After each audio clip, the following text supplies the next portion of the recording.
నమస్తే అన్న. నమస్తే. మీ పేరన్నా? నర్సింహులు. ఏం చేస్తుంటారు? నేను కంపెనీలో చేస్తుంటాను, భారత్ బయటకు. ఓకే. ఎట్లా గ్రాడ్యుయేట్ ఎన్నికలు ఉన్నాయి కదా, ఓటు హక్కు ఉందన్నా? ఓటు ఉందా? ఉంది. ఎట్లా ఉండబోతుంది? గ్రాడ్యుయేట్ ఎన్నికలు ఉండబోతా ఉన్నాయి, అభ్యర్థులు ఐడియా ఉందా? ఉన్నది. ఎవరెవరు ఉన్నారా?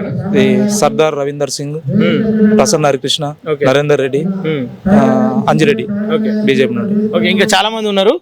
వీళ్ళలో ఎవరు గెలిచే అవకాశం ఉంది? ఎవరిది బలంగా పోటీ ఇస్తారని చెప్పేసి అనుకుంటా ఉన్నారు? పట్టభద్రులు ఎవరికి పట్టం కట్టబోతా ఉన్నారు? నాకు తెలిసి అయితే ఇద్దరికి టఫ్ ఉంటుంది.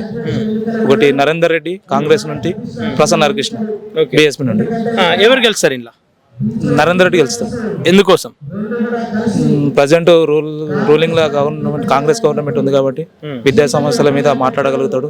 దాని పరంగా రాష్ట్ర ప్రభుత్వం ఇలా సపోర్ట్ చేస్తా అని చెప్పి చదువుకున్న మేధావులు, విద్యార్థులు, గ్రాడ్యుయేట్ ఎన్నికలున్న అభ్యర్థులు దాదాపు నరేందర్ రెడ్డికి వేస్తారని మేము అనుకుంటున్నాం. ఎందుకోసం అంటే ఆల్రెడీ ప్రభుత్వం ఉంది, చేయాలనుకుంటే ప్రభుత్వం ఎమ్మెల్సీ ఉన్నాళ్ళు చేస్తుంది, లేకుండా చేస్తుంది. కానీ చట్టసభలో నరేందర్ రెడ్డి పోరాటం చేయగలుగుతారా మీ పక్షాన? చేయగలుగుతాడు, 100% చేయగలుగుతాడు. ఆయనకు విద్యా సంస్థల మీద కొంచెం పట్టు ఉన్న వ్యక్తి, కాలేజీలు ఉన్నాయి ఆయనకు, దానివల్ల కొంచెం అనుభవం ఉన్నది. ఉపాధ్యాయుల గురించి కొట్లాడే తత్వం ఆయనకు ఉన్నది కాబట్టి 100% ఆయన గెలుస్తాడు. కానీ ప్రశ్నిస్తాడా? నిరుద్యోగులకు న్యాయం చేయగల సత్తా ఉందా? 100% ప్రశ్నిస్తాడు, న్యాయం చేస్తాడు. ఫైనల్ గా ఎవరు గెలుస్తాడు? ఫైనల్ నరేందర్ రెడ్డి గెలుస్తాడు. ఓకే అన్న, థ్యాంక్ యూ. నమస్తే అన్న. నమస్కారం అండి. మీ పేరు? విజయ్. ఏం చేస్తుంటారు? నేను ప్రైవేట్ టీచర్. ఇప్పుడు గ్రాడ్యుయేట్ ఎన్నికలు ఉన్నాయి కదన్న, ఎట్లా ఉండబోతుంది? అంటే ఉమ్మడి మెదక్ కావచ్చు, కరీంనగర్, నిజామాబాద్, ఆదిలాబాద్లో ఉంది. ఎట్లా ఉండబోతా ఉంది? ఒక టీచర్గా బయట తిరుగుతూ ఉంటారు కదా, ఎవరు గెలిచే అవకాశాలు కనిపిస్తూ ఉన్నాయి? సో మనకి ఇప్పుడున్న క్యాండిడేట్స్ అందరూ పవర్ఫుల్గానే ఉన్నారు.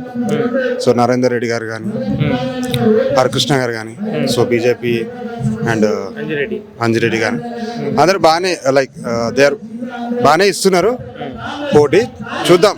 నాకు తెలిసి స్కోప్ అయితే గవర్నమెంట్ కాంగ్రెస్ ఉంది కాబట్టి దాదాపు కాంగ్రెస్ గెలిచే అవకాశాలు ఎక్కువ ఉన్నాయని అనిపిస్తుంది. కానీ గ్రాడ్యుయేట్స్ని మనం నమ్మలేం కాబట్టి, వాళ్ళ ఆలోచన విధానాలు చూడలేం కాబట్టి మన రిజల్ట్ వచ్చినాక ప్రాపర్గా మనం తెలుసుకుంటాం. కానీ స్కోప్ అయితే గవర్నమెంట్ ఏది ఉంటే అది గెలిచా అనే ఆలోచన ఆల్మోస్ట్ నాకు కూడా అదే ఉంది. అంటే ఎవరు గెలిస్తే బలంగా చట్టసభలో మీ పక్షాన కొట్లాడతారు? అంటే అనేక మంది నిరుద్యోగులు ఉన్నారు, గతంలో కూడా నిరుద్యోగులు మిలిపారు, ఇప్పుడు కూడా నిరుద్యోగులు ఉన్నారు. వీళ్ళందరికీ మేలు జరగాలంటే ఎవరు గెలిస్తే బాగుంటుంది అని మీరు భావిస్తారు? సో ఇప్పుడు ఆపోనెంట్ పార్టీస్ కాకుండా గవర్నమెంట్ పార్టీస్ గెలిస్తే సో వాళ్ళు గవర్నమెంట్తో కలిసి ఏదైనా చేయగలుగుతారు.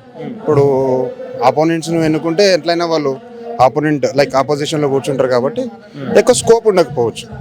సో ఎంతవరకు న్యాయం చేస్తారు అనే దాన్ని బట్టి గవర్నమెంట్ సపోర్ట్ ఉంటుంది, కానీ మనం న్యాయం చేయలేరు కాబట్టి గవర్నమెంట్ పార్టీ గెలిస్తేనే న్యాయం జరుగుతుంది నేను అనుకుంటున్నాను. సో గ్రాడ్యుయేట్స్ ఏమనుకుంటున్నారు మనం రిజల్ట్ తర్వాత. మీరు మామూలుగా క్యాజువల్గా మీ ఫ్రెండ్స్ కావచ్చు, కొలీగ్స్ కావచ్చు మాట్లాడుతూ ఉంటారు కదా, ఎవరి వైపు ఎక్కువ మొగ్గు చూపిస్తూ ఉన్నారు? నేను చెప్పేది ఏంటంటే కాంగ్రెస్ వైపు ఉన్నారు. మన సిద్దిపేట డిస్టిక్ అండ్ కాన్స్టిట్యూన్సీ చూసుకుంటే కాంగ్రెస్ ఉన్నట్టు అనిపిస్తుంది. ఎక్కడ ఇప్పుడు ఆల్ఫోర్స్ నరేందర్ రెడ్డి గారు వాళ్ళకు ఇన్స్టిట్యూషన్స్ ఉన్నారు కాబట్టి స్కోప్ ఎక్కువ ఉంటుంది. అండ్ కరీంనగర్లో బీఆర్ఎస్ క్యాండిడేట్ ఉన్నట్టున్నారు, ఆయన కూడా అక్కడ స్కోప్ ఉంది. సో ఎక్కువ గ్రాడ్యుయేట్స్ ప్రాపర్గా ఆలోచించి ఓటేస్తే మేబీ నరేందర్ రెడ్డి గారికి గెలిచే అవకాశాలు ఎక్కువ ఉన్నట్టు నాకు అనిపిస్తుంది. మీరు ఎవరికి ఓటేస్తారు? ఓటింగ్ కోసం అయితే నేనేం చెప్పలేము brother. So it's my secrecy.